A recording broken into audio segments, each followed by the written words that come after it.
La afinidad originaria entre el negocio y la diversión aparece en el significado mismo de esta última, en la apología de la sociedad. Divertirse significa estar de acuerdo.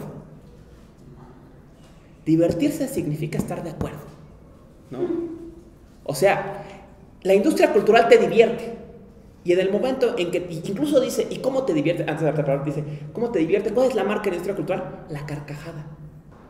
Es el arte, es esta carcajada, ¿no? Y esa carcajada que es un fenómeno casi involuntario, ¿no? Dice, y cuando te ríes, estás diciendo, me gustan las cosas como son, ¿no? Entonces llega este persona y me parece esta frase fuertísima. Divertirse significa estar de acuerdo.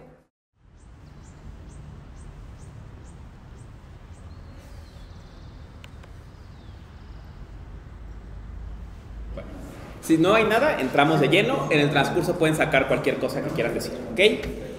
El día de hoy nos ocupa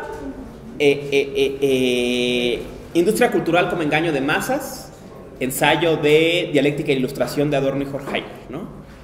Este texto podría considerarse como el primer gran manifiesto de la llamada Escuela de Frankfurt, ¿no? Del Instituto de Investigaciones Sociales, ¿no? Y en realidad, un poco lo que les comentaba al principio, si leemos industria cultural, nos vamos a encontrar con un estilo que la teoría crítica y todos los errores de la teoría crítica van a mantener hasta el día de hoy, ¿no? Un estilo de escritura bastante flexible, ¿no? Que va a mantenerse hasta el día de hoy en todos los herederos de esta escuela, ¿no? Empecemos con una breve introducción al contexto del Instituto de Investigaciones Sociales de la Escuela de Frankfurt para poder entender el texto, ¿no? Primera cosa que quiero que tengan presente, ¿no? Que creo que es fundamental y volver sobre esto, es que en la filosofía del siglo XX nos vamos a encontrar con un esfuerzo análogo que no es común en la filosofía anterior, quizás desde la antigüedad, y son los textos colaborativos, ¿no? O sea, textos escritos por dos filósofos, escritos a dos manos, ¿no? Podemos pensar otro análogo, bueno, Mil Mesetas, las tesis sobre la primavera árabe de Negri y Hart, ¿no? O sea, esos textos que, si piensan antes del siglo XX, no es común. O sea, no sé, Rousseau y Hume eran amigos, pero nunca escribieron un texto juntos, ¿no? Pero aquí vemos estos textos colaborativos. Y claro, piensen lo difícil que es hacer un ensayo, piensen lo complicado que es un ensayo colaborativo, y siempre que se hace un trabajo colaborativo termina teniendo una naturaleza fragmentaria, ¿no? Casi parece que se ponen de acuerdo en puntos y cada quien desarrolla algunos, ¿no? Mil Mesetas sería el ejemplo más claro, o las tesis de Negri, ¿no? Pero este texto también, ¿no? Tiene esta naturaleza fragmentaria, pues, que responde a que es un texto a dos plumas, ¿no? Otra cosa importante que tenemos que entender es que, como les decía, este texto es quizás el manifiesto filosófico, por lo menos, del Instituto de Investigaciones Sociales, de la Escuela de Frankfurt, y como tal, tiene el estilo de la Escuela de Frankfurt, ¿no? ¿Y cuál es ese estilo? Es el estilo de, si hubiera que escribirlo en pocas palabras, de estirar la liga sin romperla, ¿no? ¿Cómo hacemos filosofía marxista en la universidad sin que nos corran, ¿no? ¿Cómo mantenerse en ese juego, ¿no? Entonces siempre vamos a encontrar en la Escuela de Frankfurt un juego de discreción.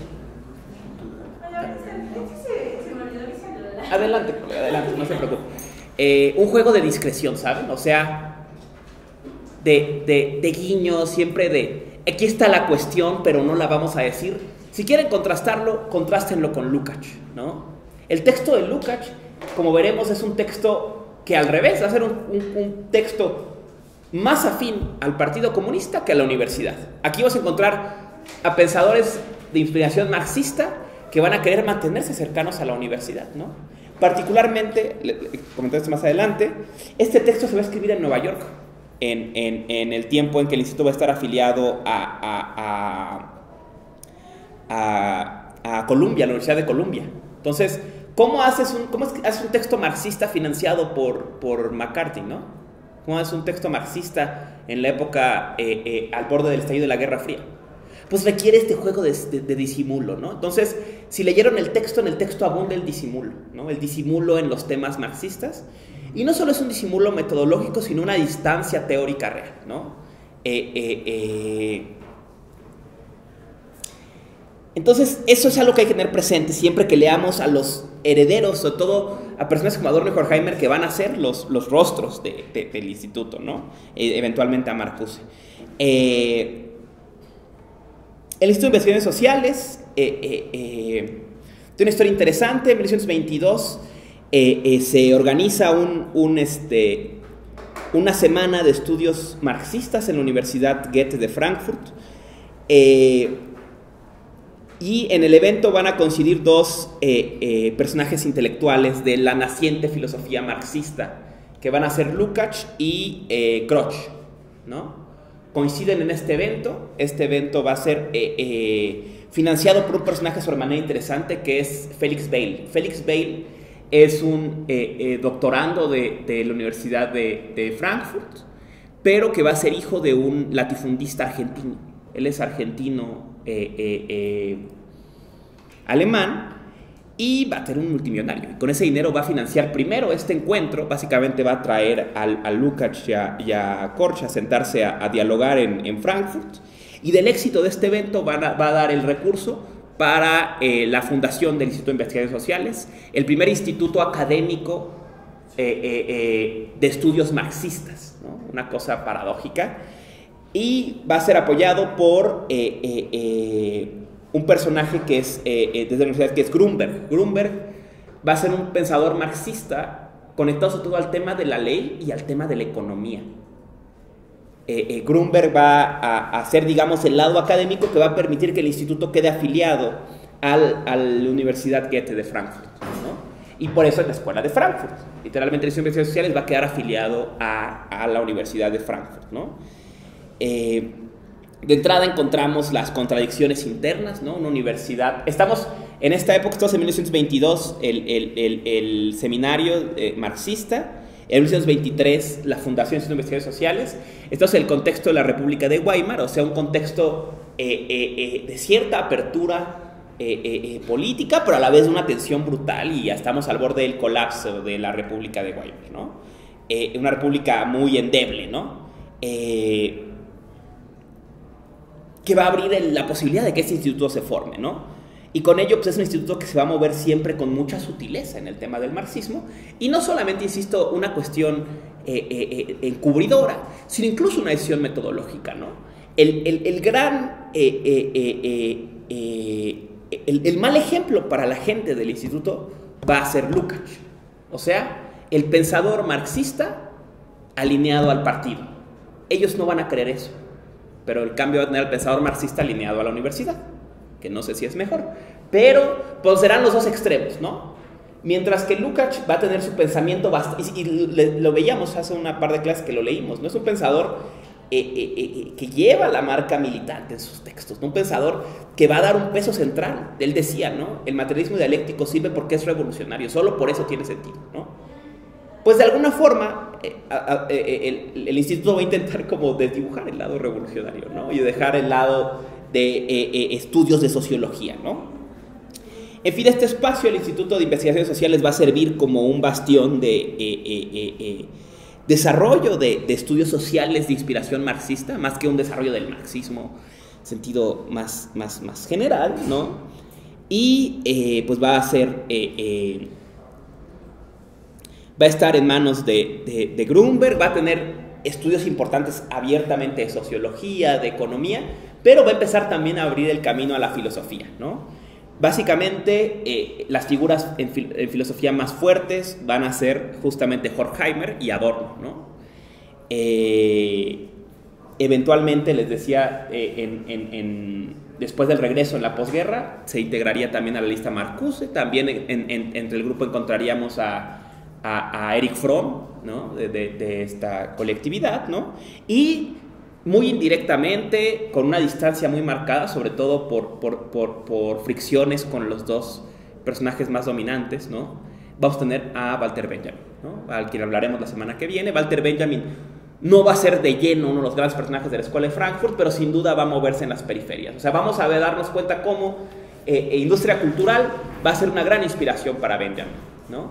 y cómo pues también va a ser dinero del instituto el que va a pagar la manutención de Benjamin durante un tiempo, pero bueno, finalmente, probablemente si Benjamin no hubiera muerto en los 30, no es nada difícil que se hubiera integrado al departamento en Estados Unidos y bueno, habría sido un miembro de la Escuela de Frankfurt más directo. Ahora digamos es un personaje tangencial, ¿no? Por decirlo así, cercano, ¿no? Que va a tener sus conexiones, pero que nunca va a integrarse de lleno, ¿no?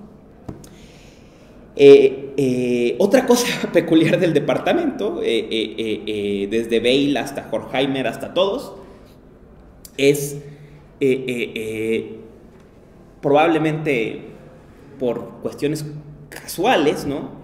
Buena parte del departamento va a tener importantes conexiones judías, ¿no? Entonces, sobra decir que con la llegada del nacionalsocialismo van a estar doble apestados, o sea, triple apestados, intelectuales, marxistas y judíos. Están perdidos, pero tampoco eran tontos. Y además tenían una fortaleza que no tenían otros personajes, ¿no? Que era un montón de dinero, ¿no? El dinero de Weil, ¿no? Entonces, a diferencia de muchos otros intelectuales, logran huir de Alemania, primero huyen a Génova y llegan eventualmente en 35 a instalarse en Nueva York, ¿no? Y a partir de 35, el departamento se va a instalar como anexo a la Universidad de Columbia y va a transportar a sus integrantes. Al parecer incluso el plan era integrar a Benjamin también, aunque no logra llegar, no logra escapar de Alemania, bueno, de Europa, ¿no? Va a continuar, ¿no? Y esto va a llevar también un efecto geográfico interesante, que es que mientras que a inicios del siglo XX podemos considerar Estados Unidos un espacio de desarrollo económico, colonial, demás, pero no como un polo intelectual, sí después de la Segunda Guerra Mundial se va a volver un polo cultural e intelectual fundamental, ¿no? Y entonces va a permitir que el pensamiento de estos filósofos repercuta no en la academia germana, pero en la academia americana, ¿no? Y que deje su huella en Columbia, deje su huella en una forma de hacer filosofía y su pensamiento pues se difunda, ¿no? En otros términos más burdos, la obra de ellos se publicó en inglés, ¿no? Y eso le dio mucho alcance en los años 50, ¿no? En 53 el instituto regresa a Alemania y es entonces que llega la siguiente generación, se vuelve a integrar a la Universidad de Frankfurt.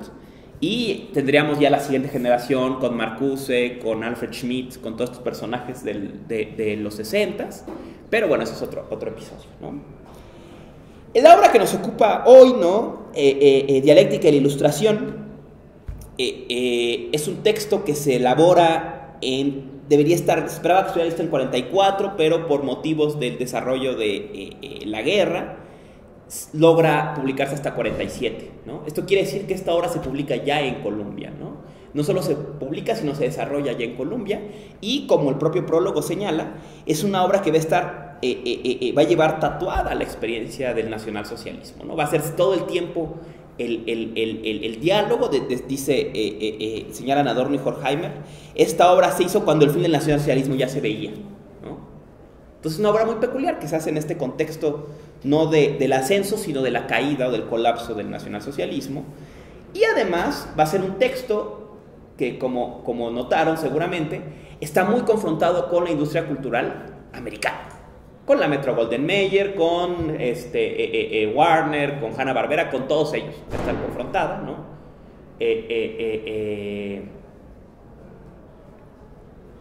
Con el jazz va a ser un tema importante, todo el tiempo va a estar la referencia al jazz. Hay una razón detrás de esto. Adorno era musicólogo y músico, además de ser filósofo, entonces es evidente que todo el tiempo está el volteando a ver el jazz, ¿no? No se habla nada de arquitectura, no se habla nada de escultura, no se habla de pintura, siempre el tema es cine y música, ¿no? Van a ser, digamos, los ejemplos paradigmáticos que les van a ocupar, ¿no? Otra cosa importante, ya les comentaba, el título original del manuscrito y que figura como subtítulo de la obra todavía es Fragmentos filosóficos, ¿no? Entonces es importante que, a pesar de que el texto pretende mostrarse como un ensayo al estilo de una prosa normal, lo entendamos de forma fragmentaria, ¿no? Y es curioso porque este estilo de escritura, a mi parecer, va a dejar una influencia muy marcada en la academia americana, ¿no? Y sobre todo en todos los herederos de la teoría crítica, ¿no? Herederos, confesos o no, de este estilo de hacer filosofía, van a mantener este estilo de escritura, ¿no? Leemos Industria Cultural y parece un ensayo, pero si intentas ver la conexión entre un párrafo y otro, no necesariamente la hay, ¿no? Brincan de una idea a otra.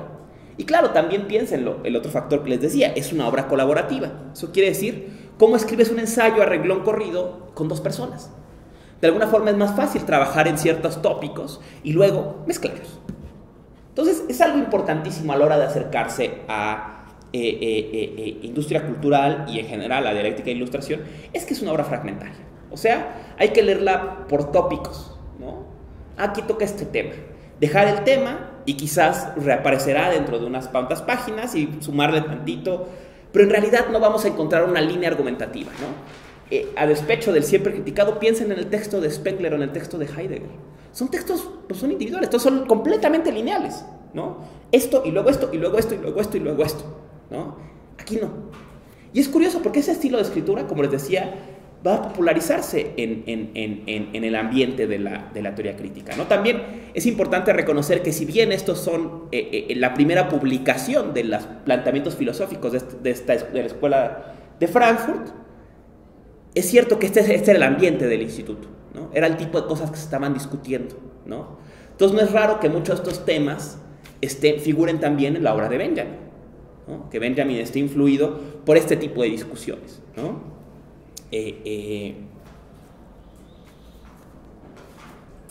En fin, entrando de lleno a la obra, algunos señalamientos importantes de la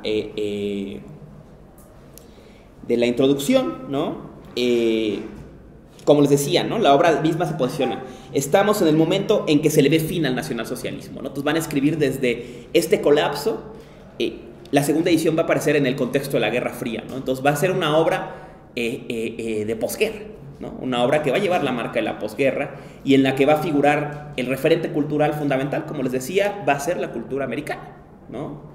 No va a figurar la cultura europea. Hay por ahí una mención de los Vedas medio curiosa, me llamó la atención, pero va a ser el referente básico, va a ser la cultura americana, ¿no?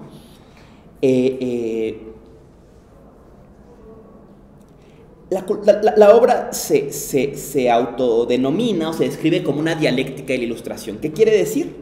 Dice, en pocas palabras, pues, ¿cuál es la tensión inherente a la ilustración? Lo van a explicar de varias formas.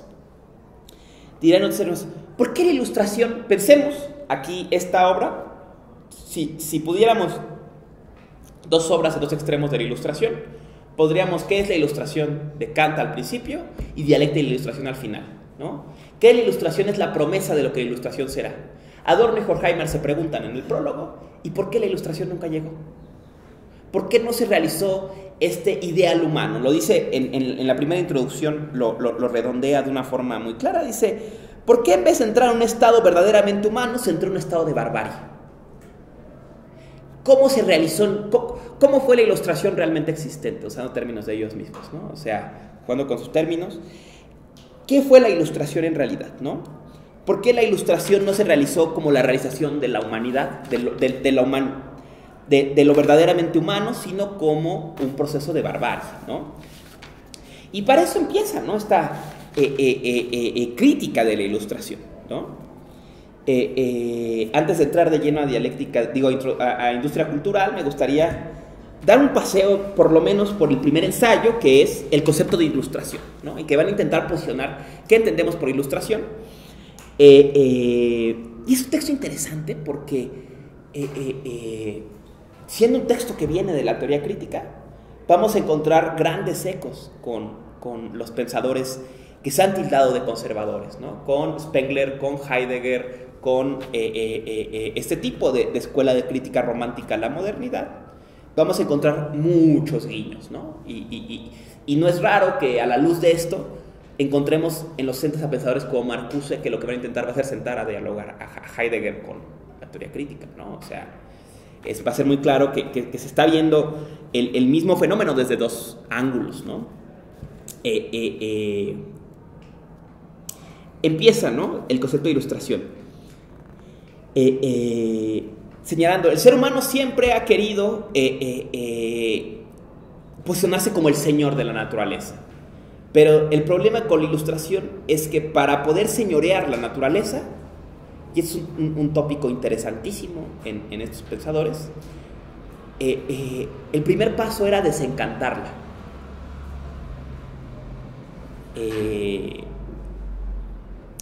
Y entonces, ¿no?, la ilustración pretende realizar la síntesis última entre entendimiento y naturaleza. Pero para realizar esta unión, no es el entendimiento el que se ajusta a la naturaleza, sino la naturaleza la que se ajusta al entendimiento. Y todo lo que no encaje en el esquema del entendimiento, en el coligamiento, en el qué, del que hablábamos de Heidegger, ¿no?, en el ordenamiento del entendimiento, es desplazado, ¿no?, es marginado de la naturaleza y del entendimiento, ¿no? La naturaleza se hace a modo del entendimiento, digamos, ¿no? ¿Qué modo es? Dice, el modo del saber moderno, el modo del saber ilustrado, no es el saber desinteresado, liberador que pretendía Kant, sino, dicen ellos, calcado de Spengler y de Heidegger, el saber técnico. Hay una obra que hay que reconocer que es contemporánea a esta idea, es Crítica a la razón instrumental, de Horkheimer. O sea, básicamente no es difícil ver que esa parte la escribe Horkheimer, porque es lo que Horkheimer pensaba, ¿no? Que hay una transición en la razón, de una razón objetiva, dice él en Crítica a la razón instrumental, a la razón subjetiva, del qué es al para qué sirve. Frase que copia tal cual en este ensayo, ¿no?, pero que es básicamente lo que quiere ver, ¿no? Dice, y entonces, ¿no?, en la ilustración va a ser una transición en que saber se va a convertir en poder. Va a dotar de un nuevo sentido a la vieja idea, conocimiento es poder. Salud. En la modernidad, conocimiento es poder. ¿En qué sentido? Saber es poner disponible a los seres humanos, es hacer útil a los seres humanos, ¿no? Entonces, el saber sobre la naturaleza es un ejercicio de poder sobre la naturaleza, ¿no? Y con ello la ilustración va a desplegar un sistema totalizante sobre la naturaleza, ¿no? Le va a dar un sentido de todo. ¿Cuál es el sentido de totalidad? La técnica. Diríamos en términos heideggerianos, ¿no?, por eso que ese parangón, la Gestalt, la estructura de emplazamiento, ¿no? Una forma de aproximarse al conjunto de lo ente como útil, ahí para que me sirva, ¿no? Eso es la técnica y esa es la forma, ese es el saber ilustrado, la forma en que la ilustración enseñoró al hombre sobre la naturaleza, volviéndola toda útil de la técnica, ¿no? El problema con esta actitud, dice Adorno y Horkheimer, es que esta percepción totalizante de la naturaleza, esta percepción de sistema de la técnica, solo reconoce lo que puede reducirse a sus términos, lo que puede reducirse a números, dice, a cantidades. Todo lo que sea cualitativo debe ser expulsado del sistema. Esto vuelve a la frase con la que abría, para que se enseñore el hombre ilustrado sobre la naturaleza, el mundo debe desencantarse, o sea, despojarse de sus cualidades, despojarse de su encanto y convertirse en número. ¿Qué noción de Marx subsiste aquí? La de fetiche, ¿no? Es una reinterpretación, una interpretación filosófica bastante interesante de lo que significa fetichizar, ¿no? Lo que significa fetichizar es convertir el valor de uso en valor, esto es, convertir las cosas en cantidades de energía. En cantidades, diría Heidegger, en cantidades de energía en términos atómicos, dirían Marx y Lukács, en cantidades de trabajo. Pero el punto, dice, es que se tiene que desencantar la naturaleza, convertirla en cantidad de energía, ¿no? Y lo que no se pueda reducir a cantidades de energía tiene que excluirse del sistema del saber, ¿no? En esos términos no existe. Lo que es calidad no existe. Solamente existe lo que puede reducirse a números, ¿no? Y con ello lo que logra la ilustración es desaparecer las distinciones. Va a usar un ejemplo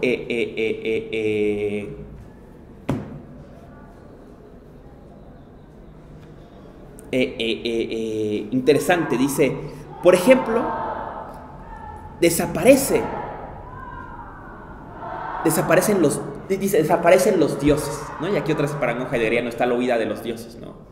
Desaparecen los dioses. El ejemplo típico, para que el bosque pueda talarse, ya no puede tener hadas y duendes, ¿no?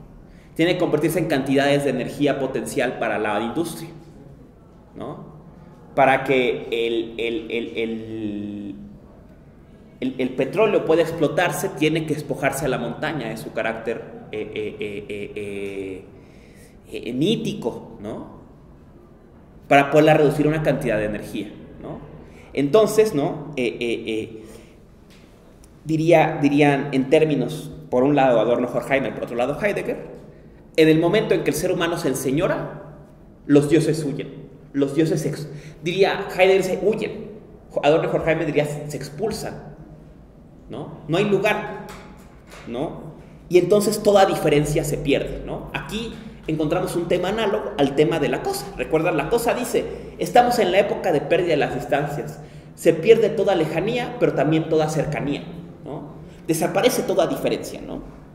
Otra vez, insisto en ese paradigma heideggeriano, vivimos en la época del desierto. Vivimos en el desierto, en el inmundo, en el desierto, donde todo es cantidades de arena, cantidades de trabajo, no es ya cosas, ¿no?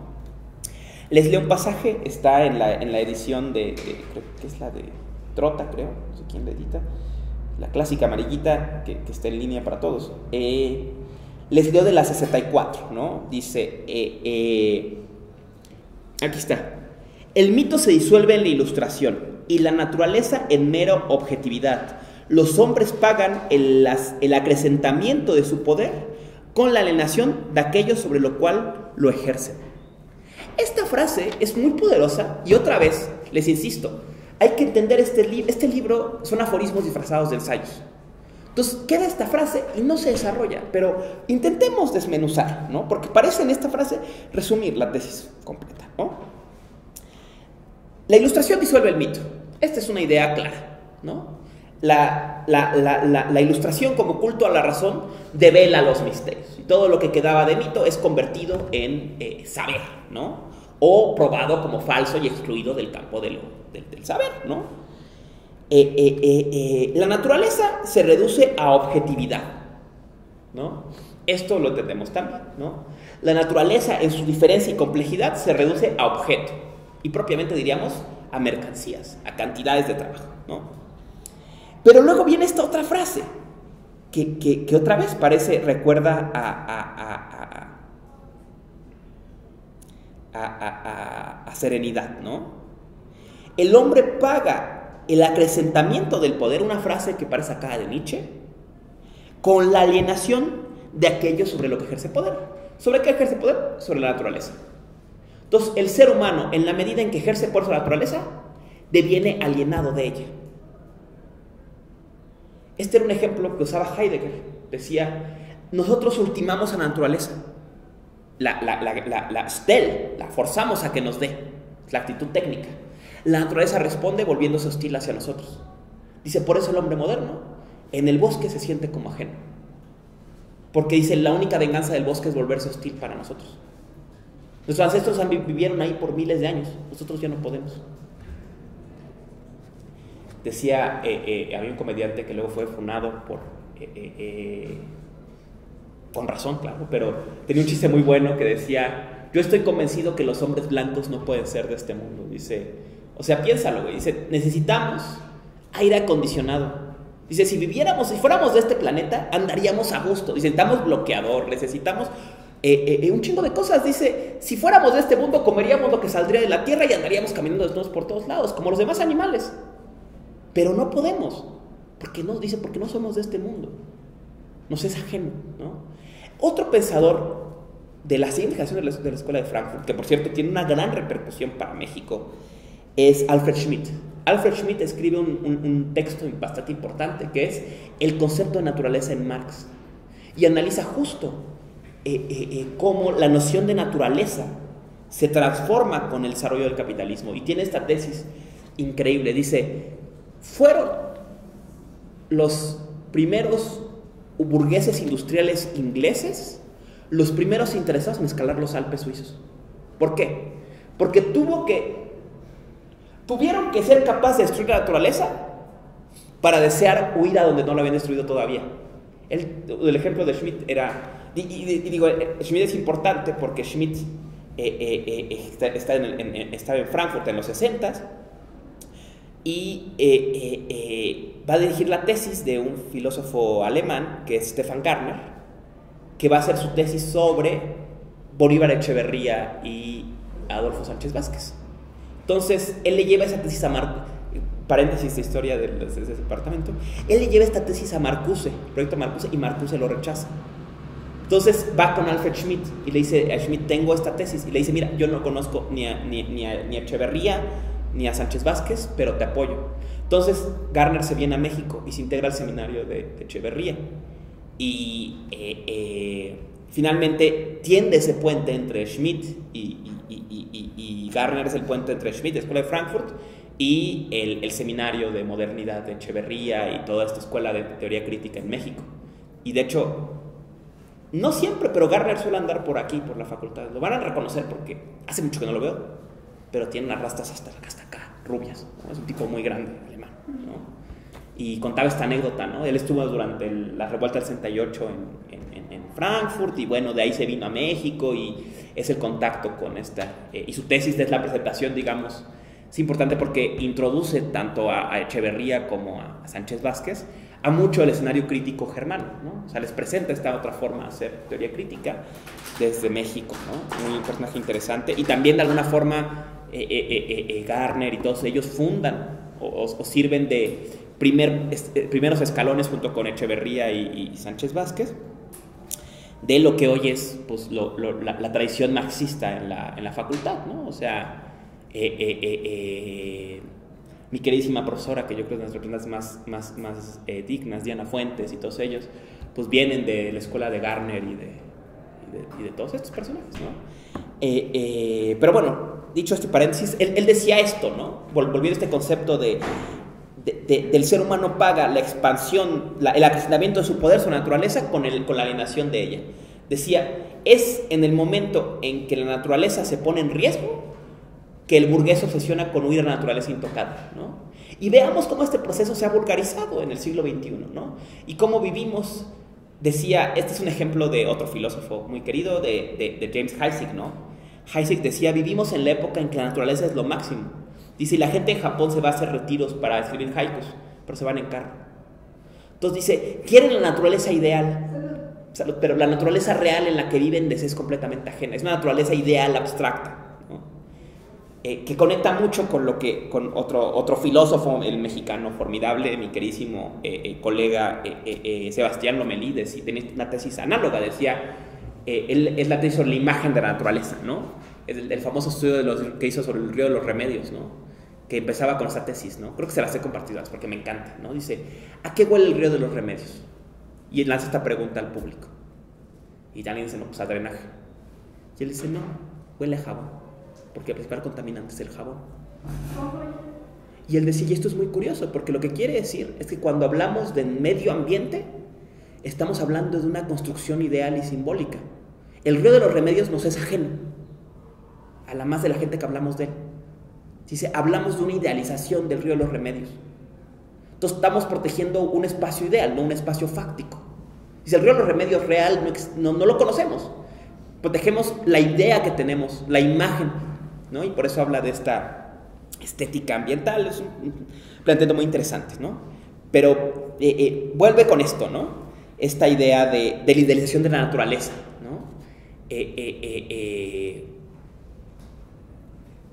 Y la alienación de la naturaleza, ¿no? O sea, en la medida en que el ser humano acrecenta su poder, ¿cómo acrecenta su poder? Acrecentando su saber. ¿Cómo acrecenta su saber? Acrecentando su dominio técnico sobre la naturaleza, ¿no? Pero al hacer eso, más aliena la naturaleza, ¿no? Y al alienarse de la naturaleza, se aliena también de los dioses, se aliena también de lo mítico, se aliena también de lo sagrado, ¿no? Hay está desencantamiento, dice él, y vuelve sobre este tema, el desencantamiento del mundo, ¿no? La enajenación supone un desencantamiento del mundo, ¿no?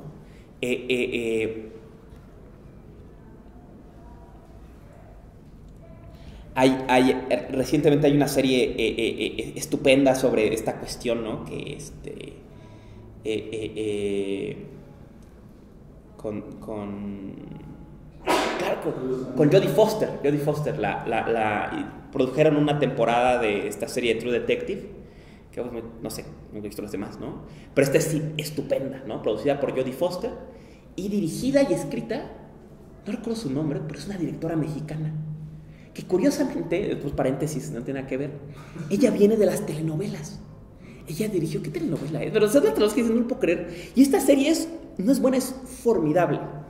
Y aparte es una serie, más en el contexto que viene de mañana, del 8 de marzo, muy interesante porque aborda el problema de género, colonialismo, cultura y explotación del medio. Es genial la serie porque aborda, y todo envuelto en el paquete de un thriller policíaco, de un misterio, matan a unos tipos, aparte muertos unos tipos en una base de investigación en Alaska, y entonces Jodie Foster viene de fuera y tiene una actitud despectiva frente a los saberes locales, las comunidades indígenas locales están resistiendo a una mina, y es genial. Y aborda, o sea, y les recomiendo esta serie ampliamente, porque aborda, entre otras cosas, este tema de la demitificación de la naturaleza, ¿no? Y la remitificación de la naturaleza como un ejercicio de resistencia, ¿no? El rescate de los mitos como un valor, como un espacio de resistencia, ¿no? Y entonces las comunidades indígenas recuperan sus mitos como una herramienta de resistencia, ¿no? Ampliamente recomendada la serie, se consigue en internet con mucha facilidad, y piénsenla desde esta tónica, ¿no?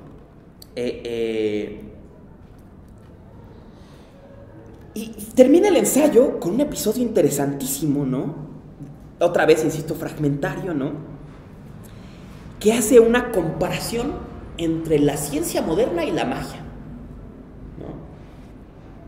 Esta tesis, una tesis con una riqueza infinita, porque ha sido adelantada en los debates sobre Common Modernity en Japón. Unos perfectos, no recuerdo su nombre, era filósofo de la ciencia. No, era él o era uno que era científico, era líder del departamento de energía nuclear de la Universidad de Kioto, de Tokio, creo, y lanzó una tesis genial. Dice, olvidamos, dice él, que la ciencia crece de la alquimia, que la ciencia crece de la magia, y que la ciencia es una forma de magia moderna, ¿no? ¿Cuál es la diferencia? ¿No? Intenta hacer esta complejidad, ¿no? De cuál es la diferencia entre ciencia y magia, ¿no? Y aquí Adorno y Horkheimer presentan esta tesis otra vez, ¿no? La ciencia como heredera de la magia, ¿no? Decía este autor, ¿no? Porque hay la tesis contraria, que es la tesis de Heidegger. Dice, una de las cosas que la ciencia moderna, la Machenschaft, la maquinación hace, es inventarse un linaje. La ciencia hace como que siempre ha existido. Dice, y una de las pruebas de eso es que todas las clases de ciencia empiezan refiriéndose a Aristóteles. Y hace como que eso era ciencia, ¿no? Como que, dice Heidegger, eso lo decía por la filosofía, como si Aristóteles y Bruno y Descartes fueran científicos, y eso no tiene sentido. Ellos no eran científicos. Este filósofo les voltea la tesis. Dice, se les olvida que si nosotros alegamos que Bruno era científico, pues nuestra práctica científica sigue siendo heredera de la alquimia, ¿no? Sigue siendo heredera de la magia, ¿no? Sigue suponiendo tesis mágicas fundamentales como la de la analogía natural y demás, ¿no? Pero aquí viene, ¿no?, esta diferencia. Dice, la magia y la técnica comparten que son modos de ir hacia la naturaleza, ¿no? de aproximarse a lo natural y de intentar obtener de ello un resultado, ¿no? Pero la diferencia fundamental, dicen ellos, es que la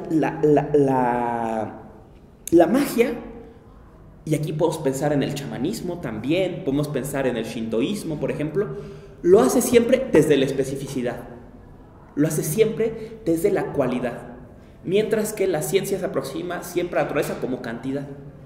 ¿A qué se refiere? La magia, por ejemplo, dice, la magia requiere ciertos momentos de la luna, ciertos lugares con poderes especiales, ciertas rocas, ciertas plantas, y si el ritual no funciona es porque las condiciones no estaban dadas. Entonces es marcadamente cualitativo, como decía, como se puede ver en el shintoísmo.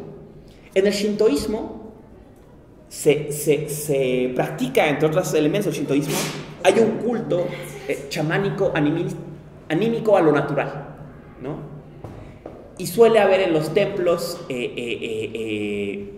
ofrendas, ¿no? Alrededor de rocas, alrededor de árboles, alrededor de cuerpos de agua, ¿no? Y un error interpretativo clásico es pensar que este es el símbolo del dios de las piedras. Y el Shinto aclara, no. O sea, es el dios de esta piedra. Y no es que esté en la piedra el dios, que la piedra simbolice al dios, que esta sea una imagen del dios. Es esta. El dios es esta piedra ya, ¿no? Entonces, podríamos aquí pensar la tesis de Tales, todo está lleno de dioses, ¿no? La actitud de Tales es la actitud antiilustrada por antonomasia, todo está lleno de dioses, ¿no? Y pensemos, ¿no? Otra vez en este parangón, esta tesis la conocemos gracias a Aristóteles, y Aristóteles lo usaba para pitorrearse de él, ¿no? ¿De qué se reía? Del ejemplo del magneto, ¿no? El ejemplo del magneto. ¿Cómo el magneto mueve al metal? Dice, tiene una fuerza interna. Y es que todo está lleno de dioses. Todo tiene un principio vivificante interno. Dice, no es cierto, es una fuerza exterior. Vemos aquí este proceso, ¿no? De la ciencia contra la magia. Podríamos ver un precursor de esta actitud, ¿no? En fin, ¿no? Esto es el concepto de ilustración. ¿Qué cosa quiero que rescaten de concepto de la ilustración? Para entrar a industria cultural, que yo creo que es la gran tesis de Adorno y Horkheimer en este texto, es el problema del sentido de totalidad. Y esto es algo muy interesante. Contrástenlo con Lukács. Lukács dice, el problema de la modernidad es que ha perdido todo sentido de totalidad. Lo que ofrece el marxismo es un sentido de totalidad. Aquí van a decir lo contrario. Y con esa tesis, adelantándome, esa tesis es la primera oración de industria cultural como engaño de masas. Eso cultural como engaño de masas, es más, vamos a leerla porque ilustra perfectamente la cuestión. Empieza, ¿no? Dice, la tesis sociológica según la cual la pérdida de apoyo en la religión objetiva, la disolución de los últimos residuos precapitalistas, la diferenciación técnica y social y la extremada especialización han dado lugar a un caos cultural, se ve diariamente desmentida por los hechos. O sea, aquí a la basura todas las tesis sobre crítica a la modernidad que había hasta el momento, incluido Lyotard, que todavía no escribí, ¿no? O sea, Lyotard, te equivocas. No es un problema de decir, Heidegger también te equivocas, ¿no? No es un problema de desintegración. Continúa, la cultura marca hoy todo con un rasgo de semejanza. Aquí está la tesis de Adorno y Horkheimer, aquí está el cambio. Cine, radio y revistas constituyen un sistema. Cada sector está armonizado en sí mismo y todos entre ellos. Las manifestaciones estéticas, incluso de las posiciones políticas opuestas, proclaman del mismo modo el elogio del ritmo de acero. Los organismos decorativos de las administraciones y exposiciones industriales apenas se diferencian en los países autoritarios y en los demás. ¿Qué está diciendo? ¿A qué se refiere aquí? Porque otra vez también está desafortunada la traducción. Aquí todo lo explica con notas. Las ferias mundiales. Dice, en la feria mundial los pabellones de todos los países son iguales. ¿Qué quiere decir? Está diciendo él, la tesis equivocada es la idea de que la modernidad está caracterizada por una fuerza disolutoria. La modernidad tiene una fuerza centrípeta, ¿no? Biocentrífuga, ¿no? Dice, en cambio, la modernidad, en cuanto a cultura, tiene una fuerza centrípeta, una fuerza de unidad, una fuerza de sistema. Con esto conectamos con el concepto de ilustración. ¿Qué es sistema? El sistema de la técnica.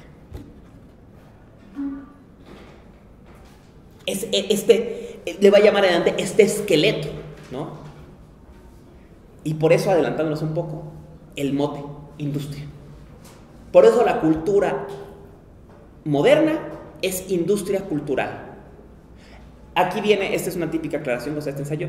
Cuando Adorno y Horkheimer dicen industria cultural, no están refiriéndose a la industria del cine, que mucha gente trabaja ahí, y los sindicatos del cine. No, están diciendo que la estructura de la cultura moderna es una estructura industrial, una estructura técnica, ¿no?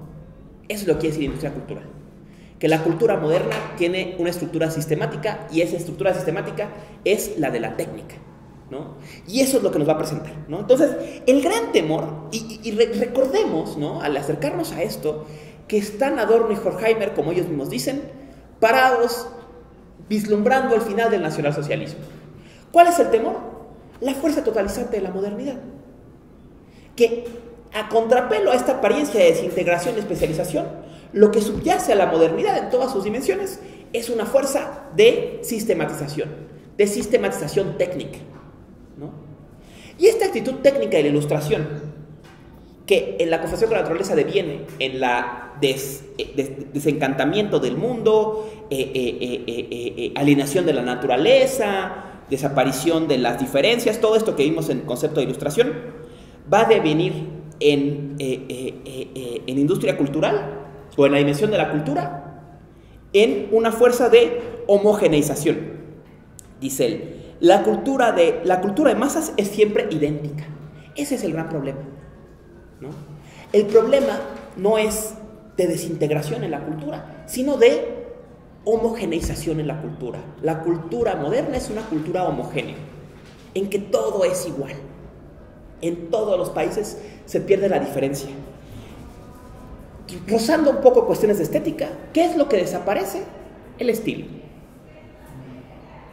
La cultura moderna no tiene lugar para el estilo. Recordemos aquí a Lukács. Lukács decía, con la técnica moderna, la singularidad es equivalente a error. Cuando haces las cosas a tu modo, las haces mal, ¿no? Todo intento de darle personalidad a cualquier trabajo es un defecto, ¿no? Contrastemos, ¿no?, la producción artesanal con la producción técnica, ¿no? Voy a dar un ejemplo burdo, ¿no? Cercano a mi corazón por la naturaleza. Piensen en la pizza, ¿no? La pizza artesanal, la pizza de horno, cada una sale diferente. Porque cuando tipos en el horno, lo que le lata al pizzero. Entonces puedes ir 2 veces al año a pizzería y saber diferente, porque un día se le pasó, otro día se le olvidó, no había calentado bien, la puso en otro lugar del horno. Entonces sale más o menos siempre, nunca sale igual, ¿no? El gran logro de Domino's Pizza fue inventar el horno con cinta continua. Y la cosa que Domino's Pizza se jacta al día de hoy es que cualquier pizza de Domino's en cualquier lugar del mundo sabe exactamente igual, porque se hace exactamente de la misma forma, y cualquier cambio en ese proceso es un defecto, ¿no? Si te llega una pizza con cualquier diferencia de la foto, está mal hecha, ¿no? Y esa es esta homogeneización de la industria se continúa en la industria cultural, ¿no? La industria cultural tiene esta naturaleza de homogeneización, ¿no? Adelanto un ejemplo genial de Adorno y Horkheimer que ilustra muy bien esto.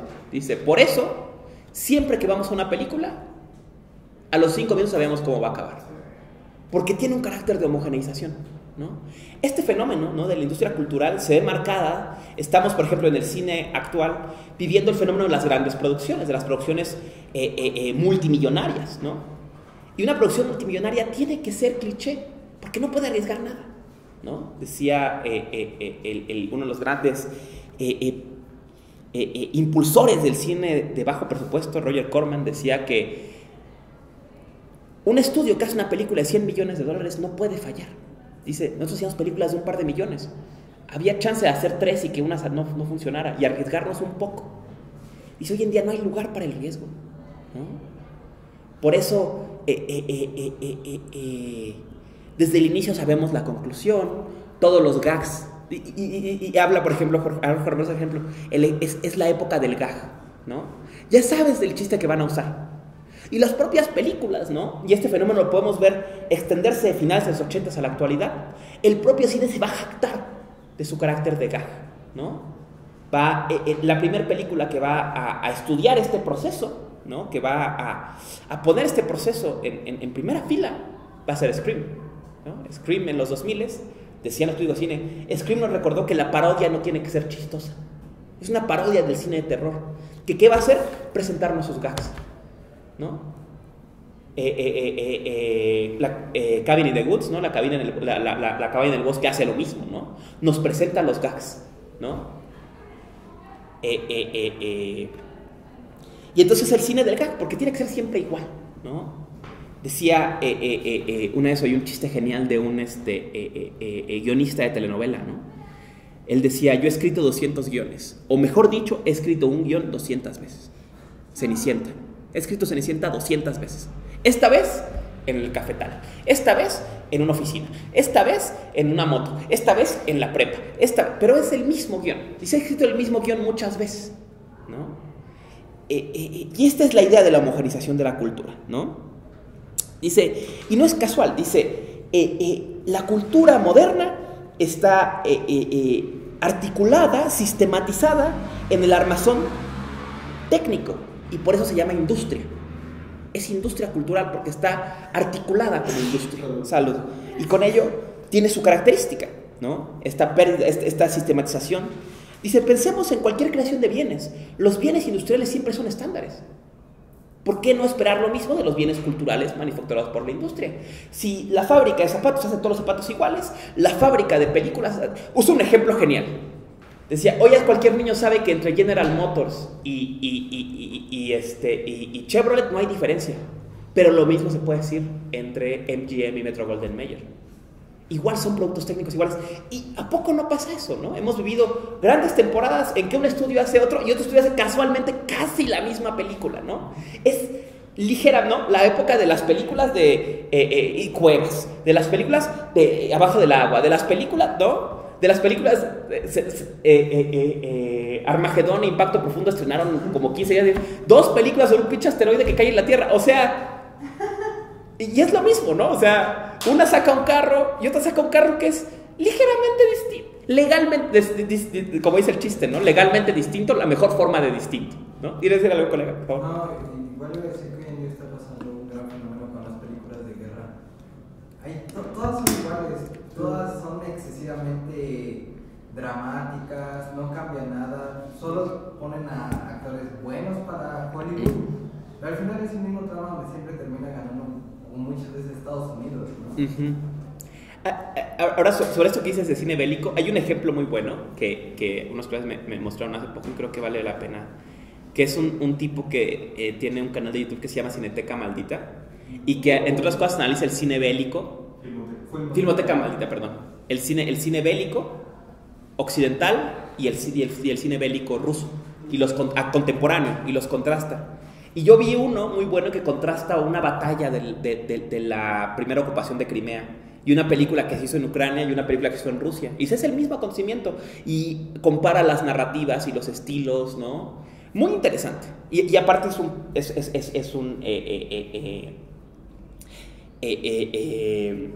él viene también de la teoría crítica, ¿no? El tipo de este canal, ¿no? Y usa esta estrategia, intenta comparar el cine bélico de otros lados, ¿no? Otra cosa, solo como dato, que tal vez parece obvio. Si no hubiera este ensayo, no existiría Zizek, ¿no? ¿No existiría qué? Zizek. O sea, Zizek leyó esto y corrió, ¿no? Esta estrategia es de Adorno y de Horkheimer, ¿no? O sea, en fin, ¿no? Pero volviendo a esta estandarización, ¿no? De los productos técnicos, ¿no?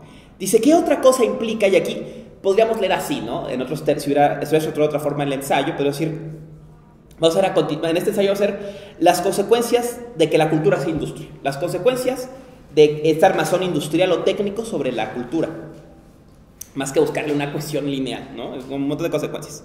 Otra dice, en la medida en que la propia cultura se produce de modo industrial, la propia cultura lleva la huella de industria, o sea, de realización técnica. Dice, desde el momento en que tú vas al cine,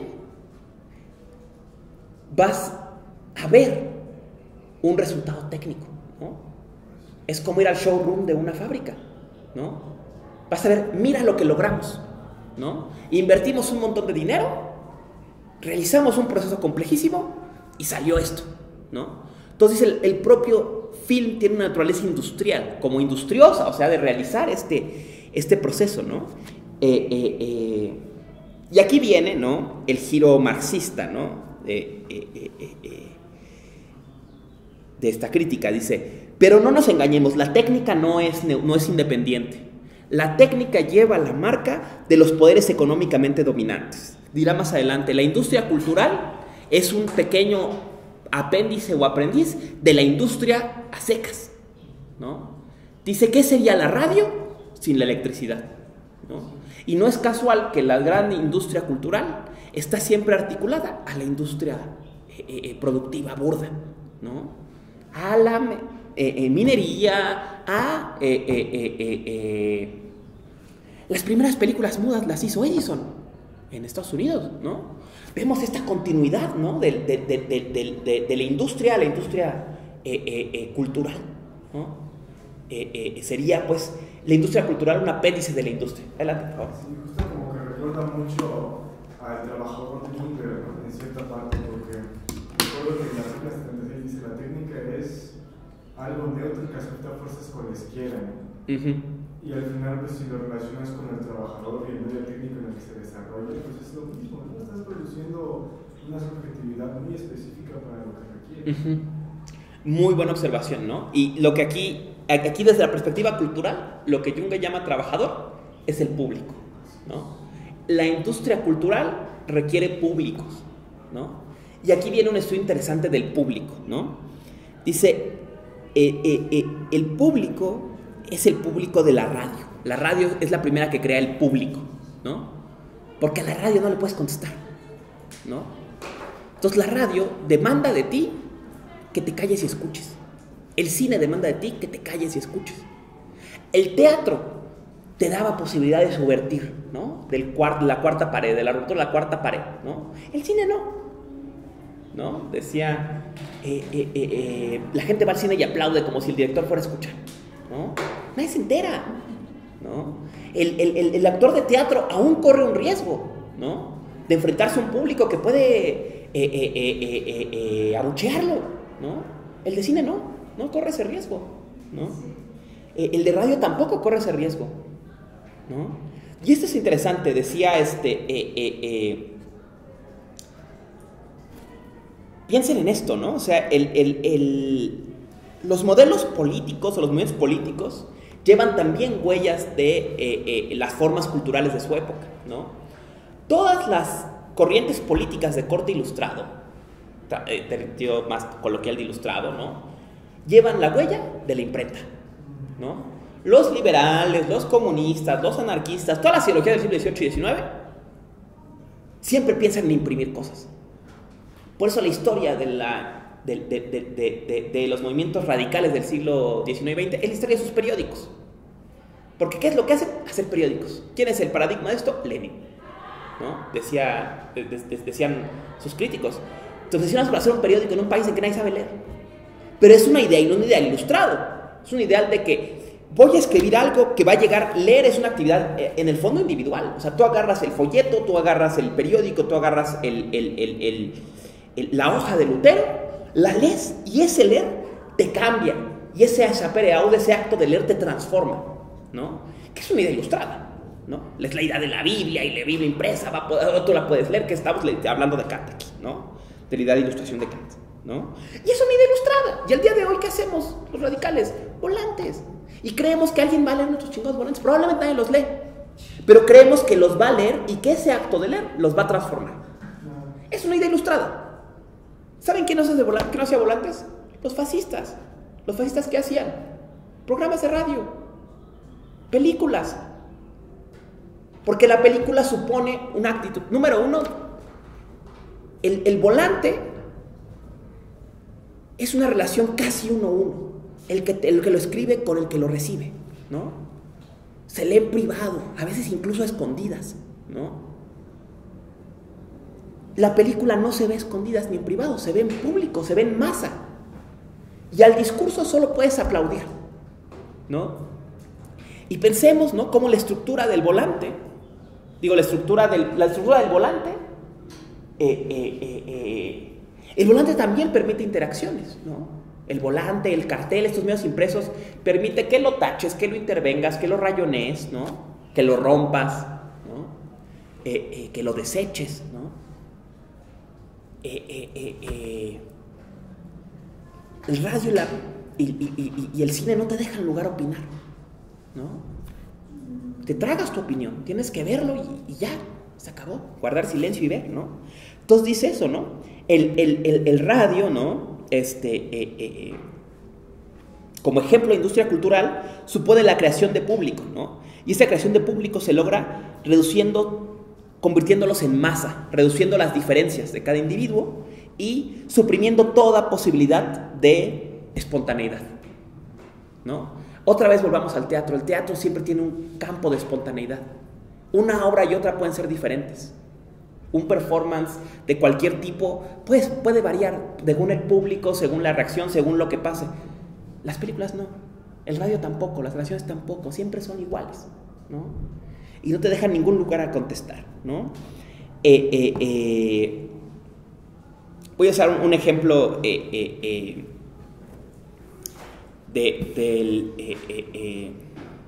el futurismo. Una de las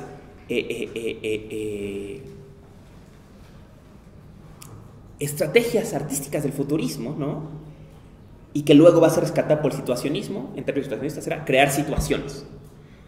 La pieza no era solo la pieza, sino la pieza debía crear una situación. Y les voy a dar un ejemplo de una futurista que era genial. No recuerdo el nombre exacto de la obra, pero la obra se llama algo así como No hay pan duro.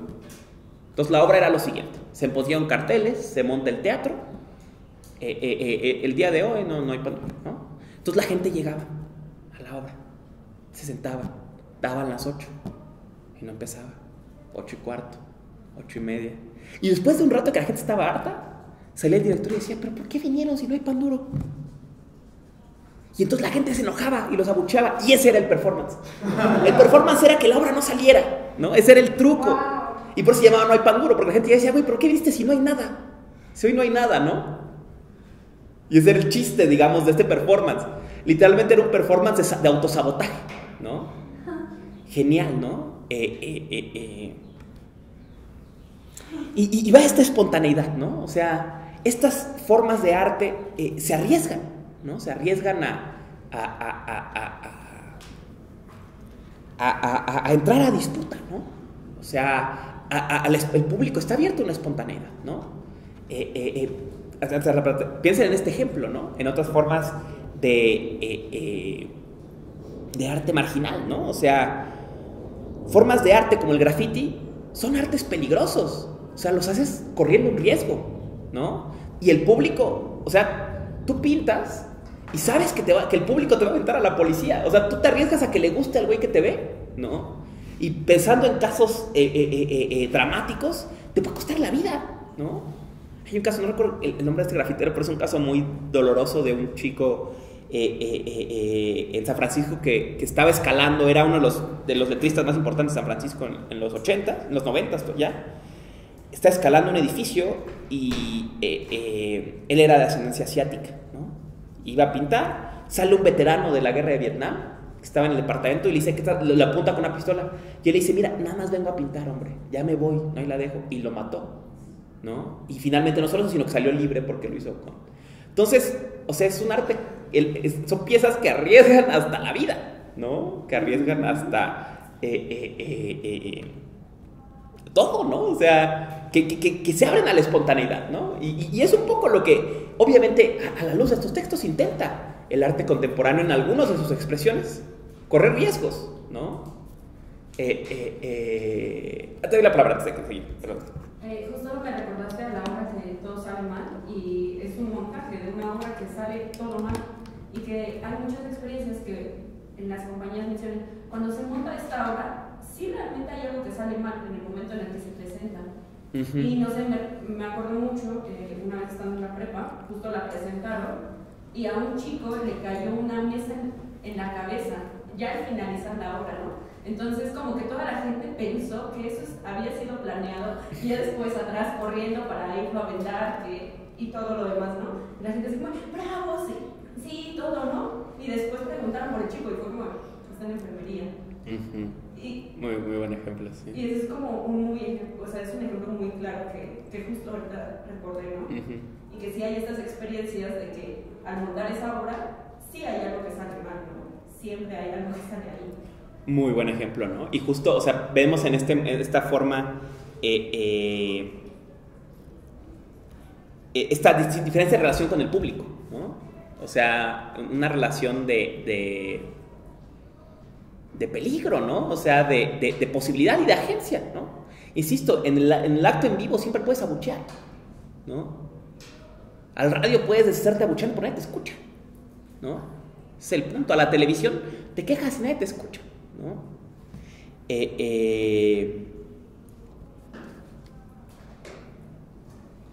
Y dice Adorno y Horkheimer, este fenómeno llega al extremo, ¿no? de los mapas de rating, que van a reducir al público a números y a niveles, ¿no?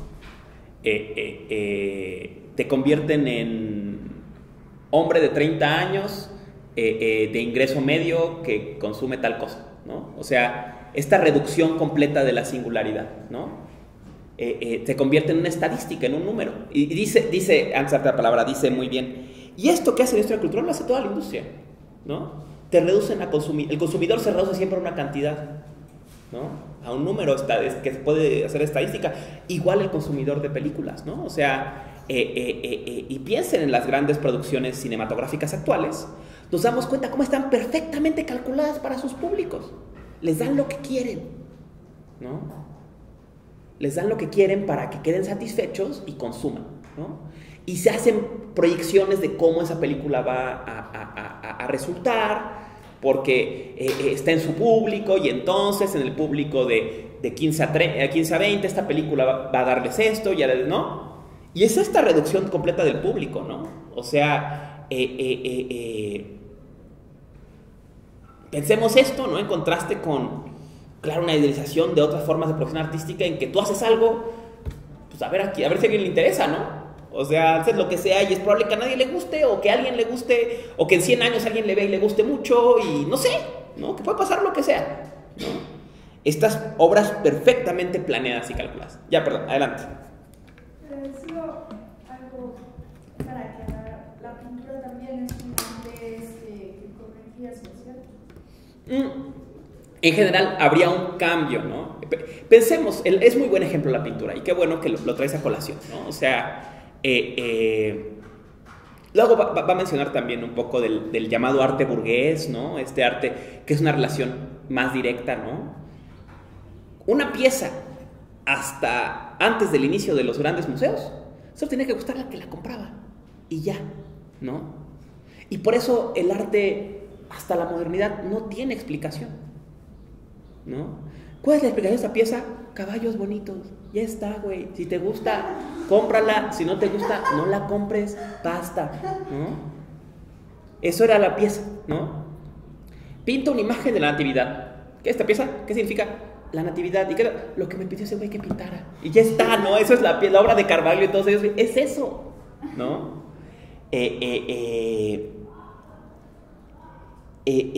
Vemos quizás en el arte, podemos incluso ver en la pintura, ¿no? Sobre todo en la pintura industrializada, ¿no? Un modelo de industria cultural, ¿no? O modelos de industria cultural, ¿no? Preguntémonos, el artista contemporáneo, por ejemplo, bien sea el artista de museo o el artista de galería, produce lo que quiere o lo que quiere el museo, ¿no? Y yo he visto esto, por ejemplo, no soy un gran conocedor de las artes, pero una vez fui a una galería, vi una exposición de un artista y era para venta, ¿no? Y llegas y ves un montón de piezas que dices, o sea, eso está bien, pero esto no es tuyo, güey, ¿no? Estas son piezas de Big Muniz, o sea, estás copiándolas, güey. Claro, lo entiendo, porque las quieres vender, güey. Estas piezas son para vender, ¿no? Y hay 3 cuadritos en la esquina que nadie va a comprarte, que son los tuyos, güey, ¿no? Esta es tu pieza, son tus piezas reales, son estas. Y al revés, ¿no? O sea, tú haces una pieza y se la llevas al MUAC. ¿Y qué es lo primero que el MUAC te va a decir? Hablando un poco, tocando arte contemporáneo, ¿no? ¿Y por qué? ¿Y esto qué significa? No sé, pintura bonita, no sé, o sea... No, ¿qué simboliza? El arte contemporáneo, una de las características es que siempre viene acompañado de una explicación, que requiere una narrativa extra para hacer sentido, ¿no? Y entonces va a tener que hacer obras de acuerdo con sus cánones, ¿no? Y entonces van a decir, esto sí es arte, esto sí lo puedo exhibir, ¿no? Y peor aún, luego tienes que hacer obras de acuerdo con sus cánones y aparte los cánones del público, ¿no? Lo que ahora se discute mucho sobre estas instalaciones que se han puesto de moda, dicen, güey, son trampas de selfies, ¿no? Esto no es arte, es escenarios para vender, ¿no? Y por eso cuando estaban, no voy a decir de quién, ¿no? Para no ofender, cuando esas piezas estaban exhibidas en el MUAC estaba atascado, ¿no? Hace rato fui con unos amigos, ¿no? Hay una exhibición de una, que es muy buena, por cierto, se la recomiendo ampliamente, de una pintora colombiana. Está desierto el chingado museo, ¿no? Porque estas piezas no son vendibles, no directamente, pero indirectamente con valores culturales que la gente va a consumir a los museos, ¿no? Y piensen la cantidad de piezas que quedan marginadas por completo del museo. Claro, obviamente, aún en la actualidad hay piezas que corren riesgos, ¿no? Abundantemente, ¿no? Hablamos de todos los ejemplos de arte urbano que intentan decir, aquí está mi pieza, y aguántense, ¿no? Les enseño mi pieza. Oye, pero esto es horrible. Pues sí, güey, ¿no? Es lo que yo quise hacer, ahí está, aguántate, ¿no? Y descansa en el riesgo de cualquier acción de este tipo, ¿no? De imponerse en el espacio público. Pero también hay en todas las artes no correr riesgos, insertarse, estandarizarse de la industria de la cultura, ¿no? O sea, en otros términos, hay cosas... Piensen en esta pregunta, y es una pregunta interesante. ¿Qué tan diverso es en verdad el arte contemporáneo? ¿Qué tan en realidad subversivo es si lo puedes encajar en 3 o 4 cajones, ¿no? Bueno, performance de shock, regreso a tradiciones, ¿no?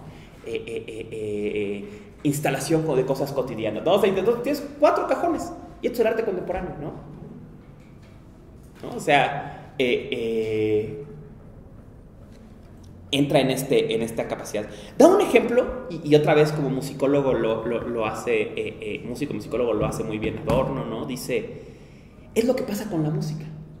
Está hablando, obviamente ese güey habla pestes del jazz todo el tiempo. Dice, el jazz se presenta como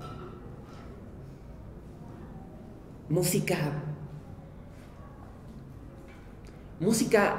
accesible para la gente. Dice, no arriesga, no, o sea, dice... ¿El jazz?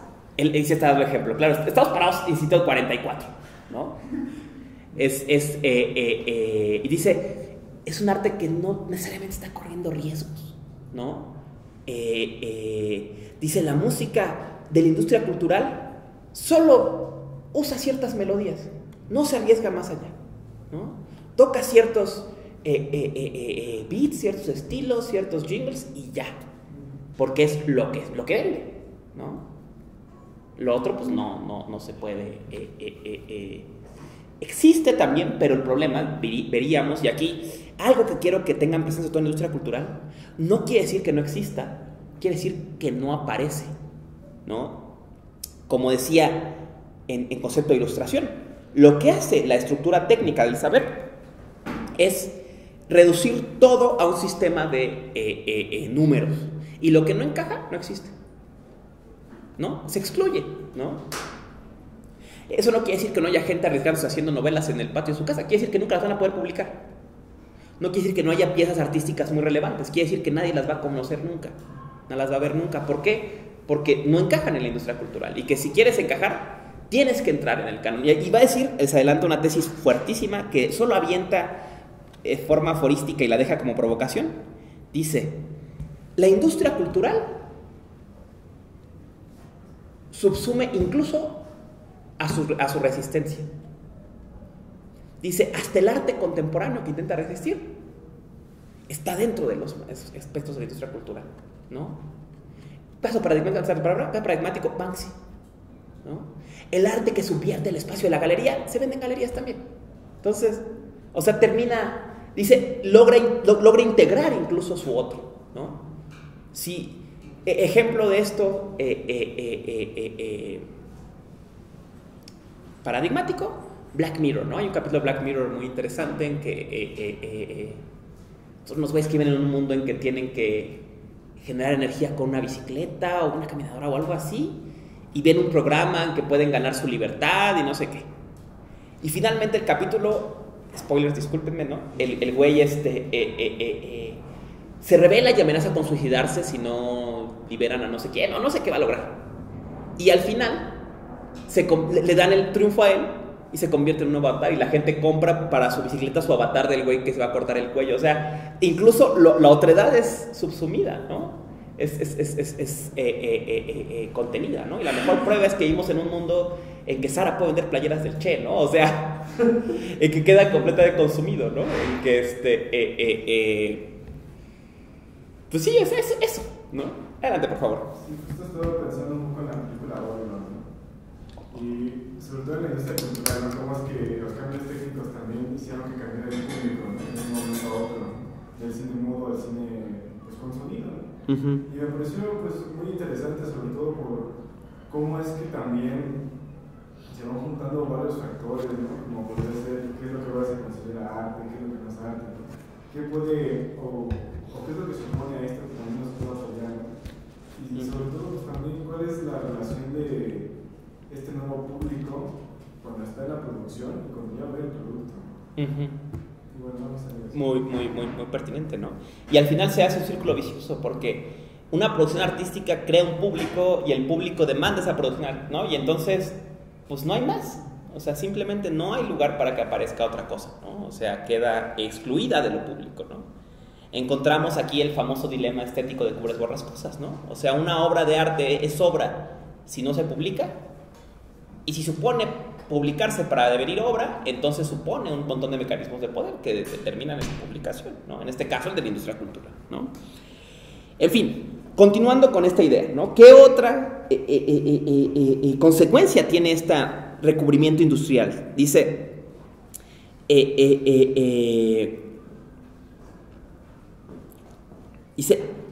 el cine mismo, dicen Adorno y Horkheimer, lleva el ritmo de la producción. Dice, el cine siempre es veloz, es frenético, ¿no? Y pensemos en el propio, en el filme, ¿no? Tiene la forma de la cinta continua de la fábrica, ¿no? Está girando, revolucionándose rápido, ¿no? Dice, el cine tiene una velocidad, y lo que quiere es absorbernos en la velocidad. Y al absorbernos en su velocidad, lo que está haciendo es adiestrarnos, acostumbrarnos a ese ritmo de vida, adiestrarnos a este frenesí, ¿no? En 176 viene una tesis crucial, ¿no? Que creo que es una de las más fuertes de este ensayo, ¿no? Dice, al subordinar todas las ramas de la producción espiritual de la misma forma al único objetivo de cerrar los sentidos de los hombres, desde la salida de fábrica por la tarde hasta la llegada a la mañana siguiente, el reloj de control con los sellos del proceso de trabajo que ellos mismos deben alimentar a lo largo de todo el día, esa subsunción realiza sarcásticamente el concepto de cultura unitaria que los filósofos de la personalidad opusieron a la masificación. ¿Qué está diciendo? Y este creo que es un ejemplo genial. La industria cultural, si la cultura es industria, lo que hace es que continúa el proceso de la fábrica cuando sales. Pensemos en esto, otra vez idealización marxista, ¿no? El obrero el overall y la llave gigante y todo este pedo, ¿no? Trabaja 12 horas, ¿no? El blue collar, ¿no? Trabaja 12 horas en el proceso fabril, ¿no? Frenético, ¿no? A tiempos modernos, ¿no? Y cuando sale, está a la carrera, tiene que apurarse para llegar a ver su programa en la televisión. Y su vida, que está regida por el reloj, 12 horas de trabajo, continúa regida por esa misma dinámica hasta el momento de dormir. Aquí encontramos la misma tesis que ya había dado Junga. El trabajador solo sabe trabajar. Y el trabajo se prolonga 24 horas, porque su única actitud hacia el mundo es trabajar. Lo único que sabe hacer es trabajar. Entonces trabaja en la fábrica y luego trabaja descansando. O como decía Junga, trabaja de futbolista. Todo lo que sabe hacer es trabajar. Nada es por sí. Diría, y aún el descanso es una preparación para el trabajo. Descansas para trabajar más, ¿no? Entonces lo que hace la industria cultural es tomar al obrero de la fábrica y llevarlo a su otra fábrica, ¿no? Pensemos en el mundo moderno, ¿no? O sea, uno sale de trabajar y te pones a ver videos de YouTube, ¿no? Y ahora produces también para los capitalistas, ¿no? Estás produciendo, estás dándoles tu tiempo, consumiendo comerciales, ¿no? Dándoles tu información para seguir produciendo, continúas trabajando. Hay un fanzine del Partido Pirata de Argentina que es muy malo, la verdad, pero, o sea, tiene una idea, es muy malo el fanzine, pero tiene una idea muy interesante. Dice, en el fondo trabajamos para las redes sociales, trabajamos para Facebook, para YouTube, porque le estamos produciendo ganancia. ¿Y por qué no nos pagan? ¿No? Y dice, se llama salario de Facebook, ¿no? Y decía esa idea, ¿no? Claro, es una provocación y era otro tiempo, cuando el Partido Pirata en Argentina existía, ¿no? Pero pinta esta idea divertida, ¿no? O sea, el proceso de trabajo continúa. Tú sigues trabajando, ¿no? Sea que estés trabajando en Starbucks o que estés viendo a MrBeast, estás trabajando, estás produciendo, ¿no? Ganancia para otro, ¿no? Estás dando tu tiempo de vida para que otro gane, ¿no?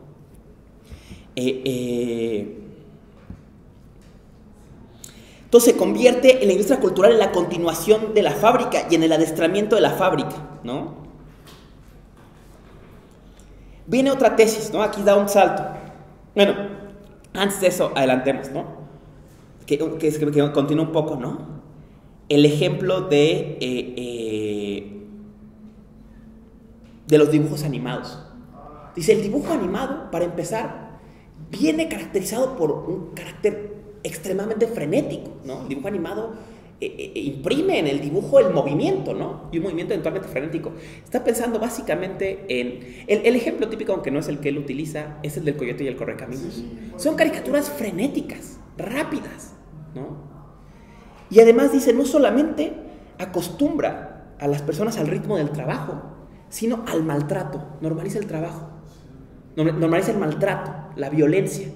Dice, imprime en el público un placer de la violencia. ¿Qué es lo chistoso del Coyote y el Correcaminos? Dice, ver cómo tratan al Correcaminos como un harapo. Dice, ¿no? Y piensa, el Coyote y el Correcaminos es un ejemplo genial, ¿no? Alguien que persigue algo que nunca va a conseguir y que está todo el tiempo siendo destruido por una compañía, ¿no? Dice, te están entrenando para esa violencia. Dice, le dan una marca de placer a la violencia que vives todos los días, ¿no? Te acostumbran a esa, no solo a ese frenesí, sino a esa violencia, ¿no? La están normalizando, ¿no? Este ritmo, ¿no? No solo el ritmo, sino el maltrato, dice, ¿no? Marcan este placer de la violencia, ¿no? Luego viene otra tesis, ¿no? Dice, Perdón. Adelante. ¿Las pistolas Nerf, o como los videojuegos de Call of Duty, también podrían ser eso? Serían ejemplos contemporáneos, ¿no? Que normalizan esa violencia, ¿no? Recuerden el meme del que dice cuando estoy jugando con mi amigo en línea y soy unos balazos y están jugando FIFA, ¿no? O sea, te acostumbras a esa violencia, la normaliza, ¿no? Ese ritmo de violencia. Yo una vez escuchaba... Perdón, adelante. No, qué cabrón. Escuché un podcast sobre eso, en que hablaban sobre los canales de YouTube sobre que te abordaban la acción de armas, sobre todo eran muchos canales rusos. Y decía, claro, es que muchos niños se interesaron porque las veían en Call of Duty y luego querían verlas en la vida real, ¿no? Entonces normalizan, continúan estos procesos. Y piensen en estos juegos, ¿no? O sea, Call of Duty tiene versiones en que juegas en el norte del país, ¿no? Para que normalices estos procesos de violencia y de guerra en tu propio territorio, ¿no? Y cuando los ves, otra vez dices, bueno, ya no me sale como raro. Adelante, por favor. Justo feo, que la Filmoteca Maldita tiene otro canal que se llama Antropología en la Sombra, y tiene un video que creo que se llama ¿Por qué los soldados no disparan? Y bueno, ahí habla de tema muy interesante. en la guerra pues, se descubrieron de que los seres humanos se mostraban como reacios a matar a otros hombres. Y bueno, también ahí habla de esta distancia que también habla Jungen, pero básicamente se creó como una ingeniería social para justo habituar a las personas a... es como condicionamiento, ¿no? O sea, entonces forzar a esas personas a normalizar esas condiciones o circunstancias de violencia, y habla por supuesto de los videojuegos como una herramienta perfecta para normalizar la violencia, y más que nada ya ha mostrado, menciona de que ha habido personas adictas a los videojuegos que tipo de Estados Unidos hacen algún tiroteo en su escuela y todos los disparos que hacen son a la cabeza y sin Aciertan, sí, es muy cierto. Sí.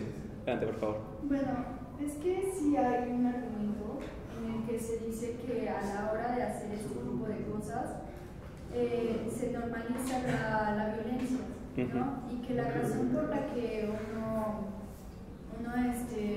por ejemplo, juega esos juegos y todo esto, lo están normalizando y entonces quieren hacer eso, ¿no? En la vida real, sí. Pero hay otros que dicen que no, que más bien es como no quiero hacer eso y por eso estoy jugando aquí, sublimarlo. Exploto en este momento para no hacerlo en otro momento. Muy cierto. Sí, lo mismo que se hacía del cine de terror, ¿no? Es un esfuerzo de sublimación de estos instintos violentos. Y sería interesante pensarlos, y más que eso es interesante pensar que haya este lado al menos, ¿no? Esta posibilidad de que tenga un intento de normalizar estas prácticas y que sea un intento consciente. Adelante, por favor. Sí, hay una película que no recuerdo cómo se llama, no es el director, que justamente entrenan a infancias para jugar videojuegos que son sumamente violentos, y después dentro de la película estas infancias descubren que en realidad están matando otros mundos. El juego de Ender. Ajá, y que están matando otros mundos y que se los exigen, ¿no? Y entonces en un momento llega el punto de decir, es que ya no queremos. Y entonces los amenazan, o te mueres tú, es decir, te matamos tú, a ti, o matas a más personas, ¿no? Y que incluso cuando se empieza a ver esta sensibilización, los empiezan a reemplazar.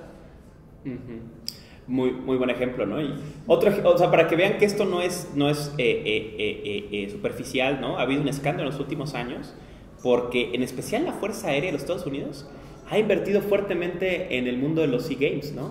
Y tiene todo un canal de Twitch en que es de un equipo de eGames que están todo el tiempo jugando, son soldados, están jugando y están ellos contestando preguntas de quien tenga dudas sobre lo que es el ejército.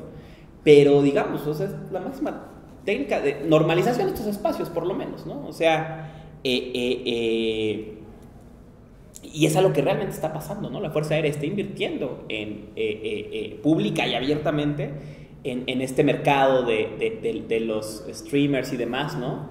Y que pues, acerca obviamente a las juventudes a estos procesos y por lo menos, digamos, los normaliza, ¿no? O sea, para bien o para mal, los hace normales, algo que ya no es extraordinario, sino que es ordinario ver, ¿no? Adelante, por favor. No, ya se me olvidó. Ahora sí. Es que justo estaba pensando como en la experiencia de los videojuegos, ¿no? Y bueno, hay uno que se llama Verdun, no sé si alguna vez lo han escuchado, es un videojuego de la Primera Guerra Mundial. Entonces, siempre me parece muy interesante estudiar Verdun desde estudiar, perdón, analizarlo desde el concepto de la distancia que se forma o la resistencia que alguien tiene a matarlo. Por ejemplo, tú lo ves esto y tú estás en el juego y tienes que matar al otro, ¿no? Pues esa es la dinámica de la Primera Guerra Mundial en la guerra de trincheras, ¿no? Pero lo que me parece muy interesante y sobre todo que casi no se retoma es el juego de la artillería en la guerra. Porque la artillería siempre está en un lugar relativamente seguro fuera del peligro, que siempre te marca una distancia con el enemigo, pero que en cualquier momento puedes derrumbarlo. Muy buen ejemplo, ¿no? Muy buen ejemplo, sí. Ya me acordé. Entonces está diciendo que las personas que hacen este tipo de prácticas, por ejemplo, jugar para sacar todo eso, que en realidad solamente es una inquietud y no hacerlo en el mundo real, en realidad tienen un problema de ¿cómo se llama? Pues de mucha violencia interna. En este caso yo lo que diría, en términos de Adorno y Horkheimer, es ¿por qué la cultura moderna produce este tipo de bienes? ¿No? ¿Y qué rol juegan este tipo de bienes? ¿No? Dirían ellos, lo que están haciendo estos bienes, o sea, este es el tipo de cultura que producimos en la actualidad, porque es un tipo de cultura que nos ayuda a normalizar este tipo de procesos, ¿no? O sea, y no necesariamente dice él, no lo producimos todos, ciertas personas producen este tipo de bienes culturales para que nosotros los consumamos y veamos esto como normal, ¿no? Y sea una cosa digerida, ¿no? Adelante, por favor. Sí, con ese punto de lo de dirigible. Es que estaba pensando como ahorita el ejemplo de la película que dijo la compañera, o también este videojuego que no sé cómo se llama, pero es como un soldado en Medio Oriente que empieza como a atacar a todos y luego como que el juego te confronta y te dice, güey, mataste inocentes. Y pues como, ¿por qué se produce ese tipo de productos culturales en donde te muestra la violencia, pero al mismo tiempo lo hace de una manera entretenida en la cual tú te la pasas bien? Entonces, y tocas un punto fundamental, que es el siguiente argumento, que es, ¿qué rol va a jugar la cultura en la industria cultural? Entretener. Que es una cosa que la cultura nunca se le había demandado, ¿no? Entretener, divertir. Y es interesante esta idea, ¿no? O sea, el arte renacentista es divertido, divierte, ¿no? Es al arte, a la industria cultural la primera que hace, dice Adorno y Horkheimer, es esta conexión de cultura y diversión, ¿no? Que tiene que ser divertido, ¿no? ¿Por qué tiene que ser divertido? Porque tiene que tomarte de que sales de trabajar a que regreses a trabajar y para que regreses en una mejor situación, dice, ¿no? O sea, te tiene que dar este break, ¿no? Y pensemos en el hombre moderno, ¿no? Trabajas 8 horas, te transportas 2 para llegar a tu casa y te conectas a jugar Warzone, ¿no? Hasta que te duermes, despiertas descansado porque jugaste Warzone y vuelves a trabajar y vuelves, ¿no? O sea, tienes esta continuación. ¿Y cuál es la demanda de estos espacios? Que te diviertan, ¿no? Y si no te divierten, mal, ¿no? Y esta es una demanda interesante, ¿no? Y va a adelantar una tesis fuertísima en la 189 sobre esto. Dice, el problema, dice, les leo, ¿no? Dice, la afinidad originaria entre el negocio y la diversión aparece en el significado mismo de esta última, en la apología de la sociedad. Divertirse significa estar de acuerdo. Divertirse significa estar de acuerdo, ¿no? O sea, la industria cultural te divierte. Y en el momento en que, incluso dice, ¿y cómo te divierte? Antes de darte la palabra, dice, ¿cómo te divierte? ¿Cuál es la marca de la industria cultural? La carcajada, ¿no? El arte clásico no te genera carcajadas. Aristófanes no generaba carcajadas, ¿no? Es el arte, es esta carcajada, ¿no? Y esa carcajada que es un fenómeno casi involuntario, ¿no? Dice, y cuando te ríes, estás diciendo, me gustan las cosas como son, ¿no? Entonces llega esta persona y me parece esta frase fuertísima. Divertirse significa estar de acuerdo, ¿no? Tú te sientes, y piensa en el ejemplo del Warzone, ¿no? Tú juegas, juntas tu dinero, la inviertes en comprar cosas para tu juego, ¿no? Y estás jugando en la tarde, ¿no? Y tú que dices, no, pues estoy a toda madre, ¿no? ¿Por qué? Porque o sea, sí, y piensa en estas pláticas, las tenemos, no, pues sí está pesada la chamba, pero la neta es que me permite darme mis lujos. ¿Qué es? Bueno, ir al cine, jugar Warzone, tener mi Play 5, lo que sea, ¿no? Entonces, como me divierto, a estoy a toda madre, ¿no? O sea, no veo todas estas formas de explotación que me atraviesan, no me quejo de que no tenga seguridad en mi trabajo porque me alcanza para mi Warzone, porque me alcanza para el cine, porque me alcanza para tener Netflix y ver todas las series que yo quiera, tener Crunchyroll y ver los animes que yo quiera, ¿no? Y comprarme mis playeras y mis cosas de... Todo estoy a toda madre, ¿no?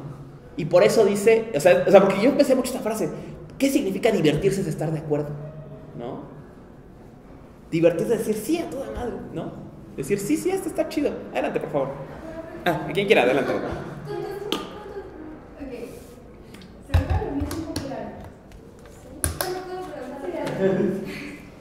Bueno, es que yo quería preguntar si la cultura se va a ver siempre atravesada por la industria. ¿Cómo saber entonces qué es lo que sí vale la pena? Porque incluso los inversores regresan siempre a la industria. O sea, ese círculo vicioso. Entonces, ¿cómo saber qué es lo que sí? O sea, ¿cómo rescatar pedazos de cultura perdidos? Ese es un reto interesante, ¿no? O sea, la industria cultural es la industria propia del capitalismo, ¿no? En las sociedades desarrolladas. O sea, la industria marcada por la forma de la técnica, ¿no? Y como dices, toda producción cultural en esta época corre el riesgo de ser subsumida por esa lógica, ¿no? Pensemos cualquier tipo de producción artística subversiva. Si tú dices, no, yo me rebelo a la industria cultural, yo no veo televisión, pero trabajo para comprar aerosoles y pintar graffiti y regresar a trabajar más con eso porque todo lo estoy pintando. Perfecto, te estás divirtiendo en la industria cultural, ¿no? Te estás divirtiendo. Y si estás divirtiendo, estás de acuerdo, ¿no? Esa frase me parece muy poderosa. Si te diviertes, estás de acuerdo, ¿no? Y viene acompañada en la siguiente. Se las leo antes de darte la palabra, ¿no? Dice en el mismo párrafo, dice, divertirse significa siempre que no hay que pensar, que hay que olvidar el dolor, incluso ahí donde se muestra. La impotencia está en su base, la impotencia está en la base de la diversión, ¿no? Es en verdad huida, pero no, como se afirma, huida de la mala realidad, sino del último pensamiento de resistencia que esa realidad haya podido dejar aún. La liberación que promete la diversión es liberación del pensamiento en cuanto a negación. ¿De qué nos libera la diversión? De no estar de acuerdo, ¿no? La diversión nos libera de pensar. Si estamos divertidos, no estamos pensando, ¿no? Les voy a dar el paradigma de esto. La película palomera. Tenemos este concepto, ¿no? Me divirtió, me divertí, me la pasé bien. Y en ese rato no pensé que no me gusta mi trabajo, que tengo que transportarme 2 horas para llegar a mi casa, que tengo que pagar no tengo seguro médico, no sé si voy a contratarme el semestre que viene. Todo esto ya no me preocupo porque, ¿no? Vi esta película que me divertí. Y en ese rato por lo menos no pensé en todos mis problemas, ¿no? Y dice Jorge, eso es lo que... La diversión es no pensar. Lo que la diversión te ofrece es no pensar. Y por eso, en la medida en que suaviza esta resistencia, termina siendo divertirse es estar de acuerdo. Ahora sí, por favor. Ok. Salimos de la premisa en la que se supone que justamente, ¿cómo dijo? Divertirse es estar de acuerdo. Okay. Pero entonces eso significaría que hay un video que se hizo muy famoso de una situación, ya saben, los lugares donde siempre hay muchísimo conflicto y están lanzando bombas. Y la niña al principio estaba llorando, hay una niña que estaba llorando al principio. Y entonces lo que le dijeron es que están festejando y que cada vez que hay una bomba están festejando. Y entonces la niña, ese miedo que tenía lo cambió a diversión. Entonces cada vez que escuchaba las bombas era ¡ah, qué padre! Están festejando. Me está diciendo que esta niña está de acuerdo porque se está divirtiendo, está feliz, se le está pasando bien. ¿Está de acuerdo? ¿Realmente está de acuerdo? ¿Intentamos de acuerdo como mantener el status quo de las cosas? En ese sentido, sí, ¿no? O sea, piénsalo. O sea, ¿qué quiere decir divertirse, estar de acuerdo? En la medida en que nos estamos divirtiendo, asumimos las cosas que son. Y pensemos esto. Esto es lo que hacen los nuevos trabajos. Son chidos. Son divertidos, son buena onda. Puedes ir vestido con pants y aparte te regalan, no te den seguro social, pero te dan pizza a fin de mes. Hombre, está toda madre aquí, ¿no? O sea, y así pensamos, ¿no? ¿Cómo van a ser malos si me dan pizzas a fin de mes, ¿no? ¿Cómo van a ser malos si puedo ir al gimnasio, ¿no? Me divierto y como me divierto, estoy de acuerdo, ¿no? Adelante, por favor. Sí, creo que igual hay un antropólogo, David Graeber, creo que el trabajo de mierda, que es muy interesante la situación, dice que el call center, todo eso es un trabajo de mierda, realmente, si nos ponemos a pensar, es un güey el que está haciendo la misma operación 100 veces en el día, no hace nada, y lo mejor que puede hacer es cambiarlo a yo no puedo hacer esta operación, te mando con un compañero, ¿no? Estás en un call center, estás en tu casa en pijama, mientras estás jugando Call of Duty, y sientes que tu vida es la cosa más chingona del mundo, y aquí viene un factor bien interesante, por ejemplo, con la comida instantánea. Sí. La comida instantánea no tiene sabor, pero es instantánea, y no importa si lleva un proceso donde la cagaste con la cebolla, o no le pusiste sal, la comida instantánea va a saber buena, y más si estás en tu trabajo. Y creo que el trabajo en ese sentido es divertido, porque estás desde la comodidad de tu casa donde no mueves nada y te da libertad de estar como quieras, contestar cuando quieras y en el momento que sea, ¿no? Pero al final pierde el sentido el trabajo en sí mismo. El trabajo es una cosa bella, donde hay una transformación de la naturaleza en un objeto que eso es bello, pero cuando se empieza a tornar en ese sentido, hasta es una mofa el trabajar en eso. Ya no tiene sentido en sí mismo, inherente. Sí, muy buen ejemplo. Antes de la palabra, pensemos en este ejemplo, ¿no? Y es un ejemplo paradigmático, o sea, paradójico porque puede relacionar sentidos, ¿no? Una de las famosas tácticas de José Martí en Cuba era hacer lecturas de poesía en las tabacaleras, ¿no? Entonces, normalmente un trabajo destinado a mujeres, que era el de forjar los puros, ¿no? Un trabajo repetitivo, pesado, ¿no? Pero lo que lograron ellos es que una de las trabajadoras se exentaba del trabajo y leía poemas, les leía novelas. Entonces dirías, bueno, en un sentido cultiva, vuelve el trabajo más humano, pero también lo vuelve más soportable, ¿no? Se te va rápido el tiempo, ¿no? Y pensemos en les voy a dar otro ejemplo de la industria cultural. Piensen en los podcasts, ¿no? Los podcasts nos hacen digerir en la chinga de todos los días de transportarnos, de trabajos sin sentido que o repartimos o tenemos que andarnos moviendo en metro llevando cosas o estar en una oficina vigilando que nadie nunca viene, ¿no? O sea, todas estas cosas, pero estamos entretenidos, ¿no? Y al final no estuvo pesado, estuve oyendo un podcast y me la pasé bien, ¿no? Me entretuve un rato y ya, no hubo bronca, ¿no? Y eso es lo que nos lleva pues, a sentir a este proceso, ¿no? A mantenernos dentro de este proceso, la industria. Y vemos entonces cómo la industria cultural sería esta fuerza que nos lleva a sentir a la industria en general, ¿no? A mantenernos satisfechos con la industria en general, porque esta parte de la industria cultural nos mantiene divertidos, ¿no? Adelante, por favor. Ok.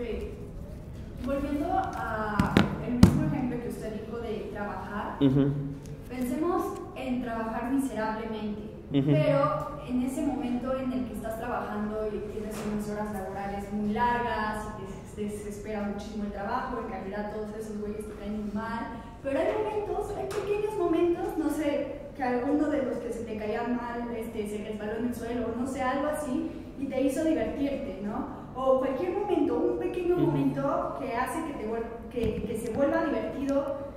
¿Puedes considerarlo que efectivamente estás de acuerdo por esos pequeños momentos, o sea, por esos fragmentos momentáneos?